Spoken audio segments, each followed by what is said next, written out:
ముచ్చటగా 3 ఏళ్లు నిండినటువంటి బీఆర్ఎస్ పార్టీకి 25 సంవత్సరాల రజతోత్సవ సభ అని చెప్పి ఓ దుకాణం ముంగట పెట్టుకున్న బీఆర్ఎస్ పార్టీ నేతలు ఇవాళ తీరా ఎలకతుర్తిలో చూసరికి 2 లక్షల మంది కూడా సభా ప్రాంగణంలో లేరు.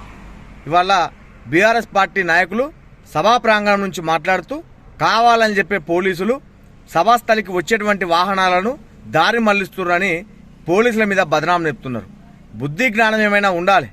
మీరు చేసినటువంటి అరాచకాలకు, మీరు చేసినటువంటి దారి దోపిళ్లకు, మీరు దోసుకున్నటువంటి తెలంగాణ ప్రజల సొమ్ముకు వాళ్ళ ప్రజలు మిమ్మల్ని కాదని చెప్పి గత ఎన్నికల్లో బుద్ధి చెప్పి మీ పార్టీ వద్దు, మీ పాలన వద్దు, మీ సభలు వద్దురా నాయన, మీ చేసిన సక్కదనం చాలని చెప్పి బుద్ధి చెప్పినందుకు మళ్ళీ ఇప్పుడు ఏదో సభ పేరుతో డ్రామాలు చేస్తుంటే ఇవాళ ప్రజలు చీకొడుతున్నా కూడా ఆ సభకు రాకున్నా కూడా వస్తున్నటువంటి ప్రజలను మర్రగొడుతున్నారని చెప్పి పోలీసుల మీద బదనాం చెప్తుండడం అనేది చాలా సిగ్గుచేటని చెప్పి తెలియజేస్తా ఉన్నాం.